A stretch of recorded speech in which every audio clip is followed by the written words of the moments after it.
يقول يزيد بن حاتم: ما هبت أحدا، يعني ما خفت من أحد، ما هبت أحدا هيبتي من رجل إذا ظلمته فليس له ناصر غير الله، فهو ينظر إلي ويقول: حسبي الله، الله بيني وبينك.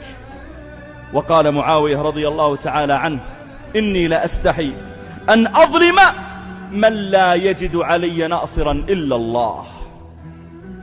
لا تظلمن إذا ما كنت مقتدرا.